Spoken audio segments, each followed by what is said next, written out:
ሰላም እንዴት ናችሁ? ይሄ ቪዲዮ ለመላው ሙስሊም ማህበረሰብ እንዲደርስልኝ የይቅርታ መልእክት ስለሆነ ሁላችሁም ሼር እንድታደርጉልኝ በትህትና ጠይቃችኋለሁ። በቅድሚያ ግን ይህንን ቪዲዮ አዳምጡ።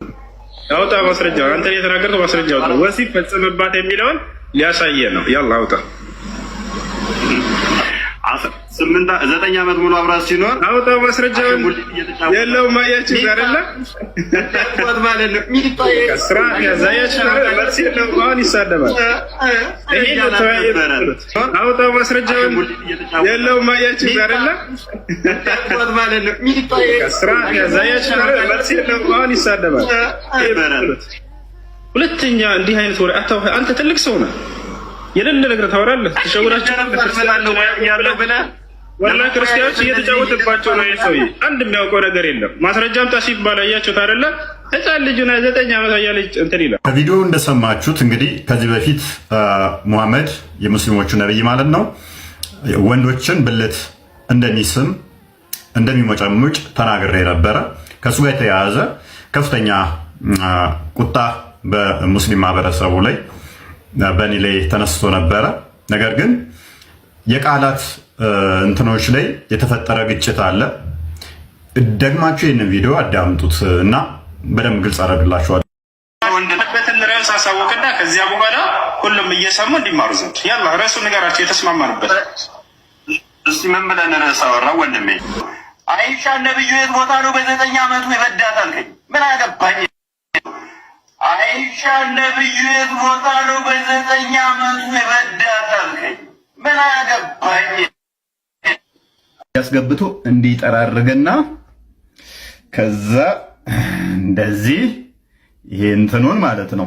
ይሄ ታያችኋል። ይሄ እንትኑን ወንድ ብልት ያደርጋል። ጀላ በገነት የደገና አይዞ የጠባው ስፐርም ቁላ ስፐርም አለ ከመቃብር የሚቀሰቅስ ስፐርሙን ረጭቶ እንደሆነ ነው። የወንድ የዘር ፍሬውን ረጭቶ መቃብር የሚያርስ ማለት ነው። ብልቱ መቆጣጠር ማይችል እላው ላይ የሚረጭ ነው። ወንድ ብልት እንደሚጠባ ያደርጋል። ወንድ ላይ ምላስ ይጠባል። ከንፈር ይጠባል ነበር እንዴ? ምንድን ነው ያ? እሱን ብቻ ሳይሆን ያደገውን ማለት ነው የወንዱን። እሱን ደግሞ ወንዶችን ደግሞ ያስጠባ ነበረ። ያንተ በሚያሳዝን ሁኔታ በገን ያዙጥን ታሪክ ታውቃላችሁ አይደለም ማለት ነው። እኛ ጠቋቁሮቹ ዙጥ ዙጥ ያደረጉት ነው በፊንጢጣው ጠልዘው የለቀቁትን። ለዛ ነው እኮ ስፐርሙን መቆጣጠር ማይችለው በልብሱ ላይ ሁሌ የሚረጨው።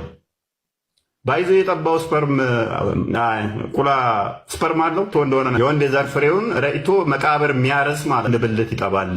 በየሰው ቤት ሴት የሚናገረው እና ቀጣይ ደግሞ ሰሞኑን ከዚህ የበለጠ ልታብዱ ትችላላችሁ ማለት ነው። እንደዛ ከሆነ ትል የሚመኘው ለምንድን ነው?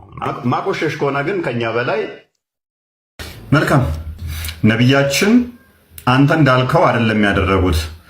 የወንድ ልጅ ብልት ሞጨሞጩ ሳይሆን የሚለው ሳመ ነው የሚለው ብሎናል። ስህተትን አምኖ ይቅርታ መጠየቅ ታላቅነት ነውና ይቅርታ ማለት ፈልጋለሁኝ። ብዙ አንብቤ ያለው እና አብዛኞቹ አዎ ሳመ ነው የሚሉት። እዚህኛው ላይ ይቅርታ መጠየቅ እፈልጋለሁኝ ሳመ እንጂ ሞጨሞጨ የሚለው ሁለት ቦታ ላይ ነው ያለው። እሱ የኔ ስህተት ሳይሆን ትርጉም ስህተት ነው። በኢጅማው መሰረት በብዙሃኑ ስምምነት መሰረት አብዛኞቹ ሙፈሲሮች ሳመ በሚለው ስለሆነ የተስማሙት በሱ ተስማምቻለሁ። ከሳመ በኋላ ብልቱን እንደሚጎትትም የሚናገር አለ። በእጁ ይጎትት በአፉ ይጎትት ስላላወቅኩ ነው እኔ ጠባ ብዬ ወይንም ደግሞ ሳመ ምናምን የሚሉ እንትኖች ሞጨሞጨ የሚሉትን ቃላት የተጠቀምኩት ከዛ አንጻር ነው።